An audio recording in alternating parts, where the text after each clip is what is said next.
Hello. ഇന്ന് കുറേ ജാമങ്ങ കിട്ടിയപ്പോൾ ഞാൻ വിചാരിച്ച് ജാമങ്ങ അച്ചാറിടാന്ന്. പണ്ടൊക്കെ നമുക്ക് ഇഷ്ടം പോലെ കിട്ടുമായിരുന്നു, പക്ഷെ ഇപ്പം ഭയങ്കര കുറവാണ്. ഇങ്ങോട്ട് എൻ്റെ വീട്ടിലൊക്കെ ഇഷ്ടം പോലെ ഉണ്ടായിരുന്നു, ഇപ്പം കുറവാട്ടോ. ഇത് കണ്ടോ, ഇപ്പം മഴ പെയ്യുന്നു പറഞ്ഞുകൊണ്ടാണ് നിൽക്കുന്നത്. പക്ഷെ നല്ല ഭംഗിയുണ്ട് കാണാൻ വേണ്ടിയിട്ട്, നല്ല രസമാണ് കാണാൻ വേണ്ടിയിട്ട്. ഇങ്ങനെ ആകാശമൊക്കെ ഇങ്ങനെ മേഘം പോലെ അപ്പൻ്റെ താടി പോലെയൊക്കെ ഇരിക്കുന്നു. എനിക്കങ്ങ് ഇഷ്ടപ്പെട്ട്, അതുകൊണ്ട് ഞാൻ ഈ വീഡിയോയിൽ ഇത് അങ്ങ് ആഡ് ചെയ്യാമെന്ന് വിചാരിച്ച്. നല്ല രസമുണ്ട് കേട്ടോ. എനിക്കിങ്ങനെ ആകാശത്ത് ഇങ്ങനെ മേഘം, ഇപ്പം എനിക്ക് ഭയങ്കര ഡൗട്ടാണ്, മേഘത്തിൻ്റെ മണ്ടിൽ നിന്ന് പിന്നെ ആകാശമുണ്ടോ എനിക്ക് തോന്നാറുണ്ട്. അങ്ങനെ എനിക്ക് പല പൊട്ടത്തരങ്ങളും ഇങ്ങനെ ഓരോന്നൊക്കെ കാണുമ്പോൾ തോന്നാറുണ്ട്. ബൈ ദ വൈ, നമ്മൾ ചാമിങ്ങ അച്ചാർ ഉണ്ടാക്കാനാണ് പോകുന്നത്. ഇങ്ങനെ ആദ്യമേ ഈ വെള്ളത്തിലിട്ട ചാമിങ്ങയൊക്കെ പിന്നെ എടുത്ത് വെച്ച്, ഇത് കണ്ടിട്ട് ഉറുമ്പുണ്ട് കേട്ടോ. ഉറുമ്പ് അങ്ങ് ഇങ്ങൊക്കെ ഉറുമ്പുണ്ട്, അല്ല വേറെ വിഷയമൊന്നുമില്ല. നല്ല ചുമന്ന് തൊടുത്ത് ആപ്പിൾ പോയിരിക്കുന്നു. അതുകൊണ്ടായിരിക്കുമല്ലേ ഇതിന് റോസാപ്പിൾ എന്ന് പറയുന്നത്. അത് പിന്നെ ഞാൻ ഇതെല്ലാം പിച്ചി പറിച്ചില്ല, നന്നായിട്ട് നമ്മൾ കട്ട് ചെയ്തൊക്കെ എടുത്ത് കുരുവൊക്കെ കളഞ്ഞെടുത്ത് കേട്ടോ. ഇത്രയും സാധനം വൃത്തിയാക്കിയിട്ട് എനിക്ക് കിട്ടിയ കുരു കൊണ്ട് ഇതിനകത്ത് കുരുവേ ഇല്ലായിരുന്നു. ഭയങ്കര കുരു കുറവായിരുന്നു, കുരു ഇല്ലായിരുന്നു എന്ന് വേണേൽ പറയാം. പക്ഷേ ഇത് 2-3 വട്ടം നന്നായിട്ട് കഴുകിയെടുക്കണമായിരുന്നു. കാരണം വേറെ ഒന്നുമല്ല, ഈ ചാമങ്ങയുടെ അകത്ത് ചെറിയ ഇങ്ങനെ കറുത്ത മുടി പോലത്തെ ഒരു സാധനമുണ്ട്. അപ്പോൾ നമ്മൾ അച്ചാറിടുമ്പോൾ അതിൻ്റെ അകത്തേക്ക് വരാണ്ടിരിക്കാൻ വേണ്ടി ഒരു 3-4 വട്ടം നമ്മളിത് കഴുകി വാരിയെടുത്ത് കേട്ടോ.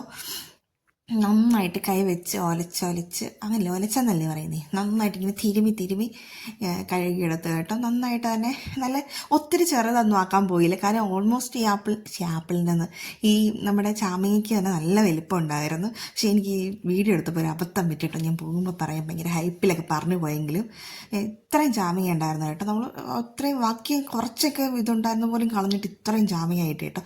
ഇത്രയൊക്കെ ഉണ്ടാക്കി വെച്ചാലും കഴിക്കുമെന്ന് എനിക്കറിയത്തില്ല. പക്ഷെ നമ്മൾ ഈ ചാമങ്ങ സീസൺ പോയി കഴിയുമ്പോഴത്തേക്കും കഴിക്കാമല്ലോ. നമ്മുടെ മുറ്റത്തൊരു ചാമയുണ്ട്, പക്ഷെ ചാമങ്ങയില്ല. പക്ഷെ നമ്മൾ വീടിൻ്റെ മണ്ടയ്ക്കൂന്ന് എടുത്തുകൊണ്ട് വന്നാൽ കേട്ടോ. നമ്മൾ 2-3 വട്ടം കഴുകിയൊക്കെ എടുത്ത് വെച്ച്, പിന്നെ ആ ചെരുവത്തിൽ തന്നെ വയ്ക്കുന്നത്, ചെരുവല്ലേ ഇത്, അതിൽ തന്നെ വയ്ക്കുന്നത്. കാര്യം എന്താണെന്ന് വെച്ച് കഴിഞ്ഞാൽ ഇത്രയും കൊളുത്ത് അച്ചാർ വയ്ക്കുള്ള ഒരു വലിയ പാത്രം ഞാൻ വീട്ടിൽ കണ്ടില്ല. പിന്നെ നല്ലെണ്ണ അത് ഇച്ചിരി ഒഴിച്ചു കേട്ടോ. അപ്പം വേറെ ഒന്നുമില്ല, മറ്റേ കുപ്പിയിൽ ഇച്ചിരി ഉള്ളായിരുന്നു. പിന്നെ ഞാൻ അപ്പം തന്നെ കടയിൽ പോയിട്ട്, നമുക്ക് വീടിൻ്റെ ഫ്രണ്ടിൽ തന്നെ കടയുള്ളതുകൊണ്ട് കാര്യം, കടയിൽ പോയിട്ട് അടുത്ത കുപ്പി എടുത്തുകൊണ്ട് വന്ന കേട്ടോ. അടുത്ത കുപ്പി എടുത്തുകൊണ്ട് വന്നിട്ട് എണ്ണ ഒഴിച്ച് നമുക്ക് കുറച്ച് വ്യത്യാസം മനസ്സിലാവും. ആ എണ്ണ അമ്മ എടുക്കാൻ പോയ സമയമാണ് ഞാൻ ഈ ഷൂട്ട് ചെയ്ത് വെച്ചുകൊണ്ടിരിക്കുന്നത്. എണ്ണ വരണമല്ലോ. അത് കഴിഞ്ഞിട്ട് നമുക്ക് അച്ചാറിനകത്ത് ഉലുവ പൊടിച്ച് ചേർക്കാൻ, വറുത്ത് പൊടിച്ചില്ലാത്തതുകൊണ്ട് ഞാൻ ഇതിൻ്റെ കൂടെ തന്നെ കടുക് പൊട്ടിച്ചേ. അത് പൊട്ടുമ്പോൾ കുറച്ച് മാറി നിൽക്കുന്നതായിരിക്കും നല്ലത്. കാരണം ഇവർ രണ്ടും കൂടെ കിടന്ന് പൊട്ടി തകർത്ത് മുഖത്തോട്ട് വീണ്ടല്ലോ. പിന്നെ ഇഞ്ചി, പച്ചമുളക്, വെളുത്തുള്ളി, ഇത്രയും സാധനങ്ങൾ ഞാൻ ഒന്നിച്ച് തന്നെ വെച്ച് കേട്ടോ. എനിക്ക് ആഡംബരമൊന്നും വേണ്ട. അതിൻ്റെ അകത്തേക്ക് ഇട്ടിട്ട് നന്നായിട്ട് ഒത്തിരി മൂക്കണ്ട, പക്ഷെ കുറച്ചൊക്കെ മൂപ്പിച്ചെടുക്കണം. കാരണം അച്ചാറില്ലേ, ഇതിരിക്കേണ്ടതായതുകൊണ്ട് അത്യാവശ്യം ഡ്രൈ ആവുന്നതാണ് നല്ലത്. പിന്നെ അച്ചാറിടുമ്പോൾ ഒന്നും നനഞ്ഞ ഒരു ഭരണിയോ പാത്രങ്ങളോ ഒന്നും ഇല്ലാതിരിക്കണം. കുറച്ചും കൂടെ നാളെ ഇരിക്കുമെന്ന് ഇങ്ങനെ ഞാൻ പറഞ്ഞു കേട്ടിട്ടുണ്ട്. പൊതുവെ ഞാൻ അതിന് അച്ചാറിട്ടിട്ടില്ല, രണ്ടാമത്തെ തവണയാണ് അച്ചാറിടുന്നത്. പക്ഷേ ഞാൻ 2 വട്ടം ഇട്ടപ്പോഴും ഓക്കെ, നല്ലതായിരുന്നു. പിന്നെ രാത്രി ആയതുകൊണ്ട് വെട്ടത്തിൻ്റെ ഒരു കുറവുണ്ട്, ആ ഒരു പ്രശ്നമേ ഉള്ളൂ.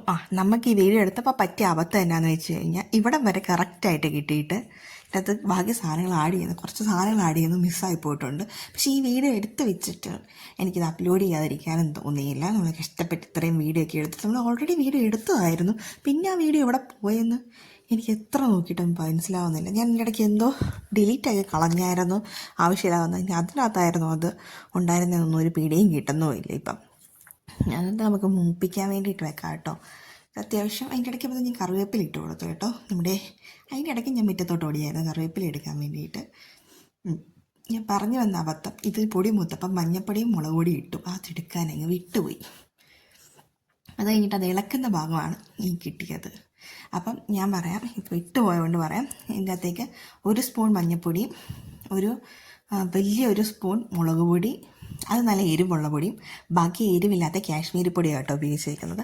ഇത് നമുക്ക് ഇങ്ങനെ നന്നായിട്ട് ഇളക്കി എണ്ണയൊക്കെ തെളിഞ്ഞാറായി വരുമ്പോഴത്തേക്കും വേണം. ഉപ്പ് നമ്മൾ നോക്കിയിടണം. ഉപ്പ് അത്രയും ചാമയ്ക്ക് ഉപ്പ് ഭയങ്കര കുറവാണ്, പക്ഷേ അറിയാൻ കുറവാണ്. പക്ഷെ നമ്മൾ നോക്കി ഇട്ടാൽ മതിയല്ലോ എന്ന് ഓർത്തിട്ട് കുറച്ചിട്ടു. കുറച്ചല്ല കേട്ടോ, കുറച്ചുണ്ട്. അതിനെ കാണുന്നതുകൊണ്ട് തോന്നുന്നതാണ്. നല്ല കളറുണ്ട് കേട്ടോ. ഒരു കാശ്മീരി മുളക് പൊടി ആയതുകൊണ്ട് നല്ല കളറും കിട്ടിയിട്ടുണ്ട്. നന്നായിട്ട് നമുക്ക് മിക്സാക്കി കൊടുക്കാം കേട്ടോ. എല്ലായിടത്തും എത്തണമല്ലോ, ഇളക്കിക്കൊണ്ടേയിരിക്കുക. മറ്റേ തോന്നി ഇളക്കാണ് സാറേ ഇതിൻ്റെ മെയിൻ. ഈ അച്ചാർ ഒക്കെ സെറ്റ് ആകുമ്പോഴത്തേക്ക് ഓരോരുത്തരും ഓരോ രീതിക്കല്ലേ അച്ചാർ ഇടുന്നത്. ഞാൻ എൻ്റെ ഒരു വേ ഓഫ് പാത്ത് ആട്ടോ ഇതിടുന്നത്. പിന്നെ ഇതിൻ്റെ അകത്തേക്ക് നമ്മൾ വെച്ചിരുന്ന ചാമ്പങ്ങ മൊത്തം കളഞ്ഞിടുക. ഒരു 3-4 വട്ടമെങ്കിലും നമ്മളിത് കഴുകിയെടുത്തിട്ടുണ്ടായിരിക്കും കേട്ടോ. കാരണം ചാമ്പങ്ങ നിന്നതല്ലേ, ഇപ്പം തന്നെ പറിച്ചുകൊണ്ട് വന്ന് പൊട്ടിച്ചു വൃത്തിയാക്കി അച്ചാറിടുന്ന കേട്ടോ. അപ്പോൾ അതുകൊണ്ട് അത്ര ഫ്രഷാണ് സാധനം. അതുകൊണ്ട് ഉറുമ്പുണ്ടായിരുന്നു, നല്ല കറുത്ത മറ്റേ കുഞ്ഞുറുമ്പില്ലേ, പഞ്ചസാര ഉറുമ്പെന്നൊക്കെ പറയുന്നത്, അതിനാണ് പഞ്ചസാര ഉറുമ്പെന്ന് പറയുന്നത്. പാവം കടിക്കത്തില്ലാത്ത ഉറുമ്പ്, അത് ഞാൻ നന്നായിട്ട് മിക്സാക്കി കൊടുക്കുക. ഈ സമയത്ത് ഞാൻ നന്നായിട്ട് മിക്സാക്കുക എന്ന് പറഞ്ഞാൽ നന്നായിട്ട് മിക്സാക്കണം. ഞാൻ കഴിഞ്ഞ വീഡിയോയിലും പറഞ്ഞായിരുന്നു, എനിക്ക് എൻ്റെ ഇരിക്കുന്ന ഫോൺ സ്റ്റാൻഡ് വലുതാണ്. അപ്പോൾ എനിക്കിത് എങ്ങനെ അഡ്ജസ്റ്റ് ചെയ്ത് വെക്കണമെന്ന് സത്യം പറഞ്ഞാൽ വലിയ പിടി കിട്ടുന്നില്ല. ഞാൻ അഡ്ജസ്റ്റ് ചെയ്യുന്നിടത്ത് ഇരിക്കുന്നുമില്ല. നമ്മുടെ അടുക്കളയുടെ ആ ഒരു സ്റ്റവ് വെച്ചിരിക്കുന്നിടത്തുകൊണ്ട് ഇത് ഇരിക്കുന്നില്ല. അപ്പോൾ ഞാൻ മിക്കവാറും കുറച്ചൊക്കെ അത് എടുത്തിട്ട് ബാക്കി എടുക്കുന്നത് ഇങ്ങനെ ഫോണിൽ വെച്ചിട്ടായിരിക്കും. അപ്പോൾ ഒരു കൈ വെച്ചിട്ട് ഇളക്കുകയും വേണം, ഒരു കൈ വെച്ചിട്ട് ഇതെടുക്കുക. അപ്പോൾ കുറച്ച് പാടാം. അപ്പോൾ അത് ഞാൻ കട്ട് ചെയ്താട്ടോ ഇട്ടത്. ആദ്യമേ നന്നായിട്ട് കളർ പിടിക്കണം. പക്ഷേ എനിക്ക് ഇങ്ങനെ തന്നെ പറയത്തില്ലാന്ന് തോന്നി കേട്ടോ. ഭയങ്കര ടേസ്റ്റായിട്ട് നമ്മൾ ഉപ്പും മുളകൊക്കെ കിട്ടി കഴിക്കത്തില്ലേ, അതേപോലെ ഇപ്പം തന്നെ ഇത് പറക്കി കഴിക്കാം. ഭയങ്കര ടേസ്റ്റായിട്ട് ഇങ്ങനെ ചാമങ്ങയൊക്കെ ഉപ്പും മുളകും കിട്ടിയതിന് എനിക്ക് ഭയങ്കര ഇഷ്ടമാണ് കേട്ടോ. നോക്കി എനിക്ക് മധുരത്തേക്കാൾ പുളി ഐറ്റംസിനോട് ഭയങ്കര ക്രേവിങ്സാണ്. അങ്ങനെയുള്ളവരായിരിക്കുമല്ലോ മിക്കരും ഈ പുളിയൊക്കെ കഴിക്കാൻ മിക്കരും പറയും. മധുരത്തിനോട് ക്രേവിങ്സ് അങ്ങനെ തോന്നാറില്ല, ഉള്ളത് പറയാമല്ലോ. പക്ഷെ ഈ ഇടയ്ക്ക് എനിക്കിങ്ങനെ ചാമ്പങ്ങ ഉപ്പിലിട്ടത്, മാങ്ങ, പൈനാപ്പിളൊക്കെ ഉപ്പിലിട്ടത് വരുമ്പോൾ ഓർക്കുമ്പോൾ തന്നെ വൈക്കട വെള്ളം വരും. അത് ചില സമയങ്ങളിൽ വരുന്നൊരു ക്രേവിങ്സ് ആട്ടോ. അപ്പം ഞാൻ അപ്പം തന്നെ ഇത് ഉപ്പിലിട്ട് കഴിക്കാറുമുണ്ട്. ഈ പൈനാപ്പിളൊക്കെ ആകുമ്പോൾ ആ ടൈമിൽ തന്നെ കഴിക്കാമല്ലോ. നമ്മൾ വിഷയത്തിൽ നിന്ന് പിന്നെയും തന്നെ പറഞ്ഞു. ഇത് നന്നായിട്ട് ഇളക്കുക കേട്ടോ. നന്നായിട്ട് മിക്സ് ചെയ്യുക. മിക്സിങ്ങിലാണ് ഇരിക്കുന്നത്, നല്ലപോലെ മിക്സ് ചെയ്യണം. മിക്സ് ചെയ്താൽ മാത്രമേ ഇത് സെറ്റ് ആവത്തുള്ളൂ. ഇത് നന്നായിട്ട് ഇളക്കി കണ്ടോ, നന്നായിട്ട് ഇളക്കി വന്നിട്ടുണ്ട്.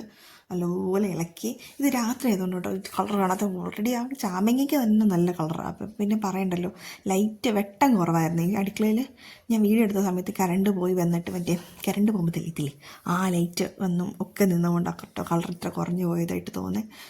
ഓൾറെഡി ആ ചാമ്പങ്ങയ്ക്ക് തന്നെ വൻ കളറായിരുന്നു, നല്ല ചുമന്നിരിക്കുമായിരുന്നു. കണ്ടോ, ഞാൻ സെറ്റായിട്ട് വന്നിട്ടുണ്ട്. ഓൾമോസ്റ്റ് അച്ചാർ റെഡി ആയിട്ടുണ്ട് കേട്ടോ. ഇങ്ങനെയും എടുക്കാം. പിന്നെ നമുക്ക് കുറച്ച് ഇത് അധികം ഉള്ളതുകൊണ്ട് വെച്ചിരുന്ന് ഉപയോഗിക്കേണ്ടതായതുകൊണ്ട് നമ്മളിതിൻ്റെ അകത്തേക്ക് വിനാഗിരി ചേർക്കുന്നുണ്ട്. അല്ലെങ്കിൽ നമുക്ക് അപ്പം തന്നെ എടുക്കാനുള്ള അച്ചാറാണെങ്കിൽ വിനാഗിരി സ്കിപ്പ് ചെയ്യാം. പക്ഷേ നമ്മളിത് ആ ഒരു ടൈം ഉപയോഗിക്കുന്നതുകൊണ്ട് വിനാഗിരിയും കായം ഇട്ട് അങ്ങനെ എടുത്ത്